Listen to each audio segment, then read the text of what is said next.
আপনারা কখনোই বাচ্চাকে ফিডিং বোতলটি প্লাস্টিকের ফিডিং বোতল দিয়ে বাচ্চাকে দুধ খাওয়াবেন না।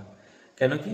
অনেক ক্ষেত্রে দেখা গেছে মায়েরা যখন ফিডিং বোতলে প্লাস্টিক ফিডিং বোতল দিয়ে বাচ্চাকে দুধ খাওয়ায় তখন ফিডিং বোতলটিকে তার দুধ খাওয়ানোর আগে সেটিকে গরম করে, গরম জলে গরম করে তারপরে সেটির মধ্যে দুধ দিয়ে তারপরে বাচ্চাকে দুধ খাওয়ায়। ফিডিং বোতলে যদি প্লাস্টিকের ফিডিং বোতলটি গরম করা হয়, দেখা গেছে গরমের জন্য হিটে ফিডিং বোতলের যে প্লাস্টিক থাকে সেখান থেকে মাইক্রো প্লাস্টিক সেগুলো বেরিয়ে আসে, যেগুলো দুধের সাথে মিশে বাচ্চাদের পেটের মধ্যে গিয়ে জমা হয়, যার জন্য বাচ্চাদের পেটেতে এই সমস্ত মাইক্রো প্লাস্টিকগুলো জমা হয়, যেটা বাচ্চাদের পক্ষে খুবই ক্ষতিকারক। রিসার্চে দেখা গেছে প্লাস্টিক যখন গরম করা হয় হিট করলে সেখানে প্রচণ্ড পরিমাণে মাইক্রোপ্লাস্টিক পার্টিকেলস পাওয়া যায়, যেগুলো বাচ্চাদের স্টুল থেকে বেরিয়ে আসে, যেগুলো বাচ্চাদের কিছুটা পেটে অ্যাবজর্ব হয়, যার জন্য বাচ্চাদের প্রবলেম হতে পারে।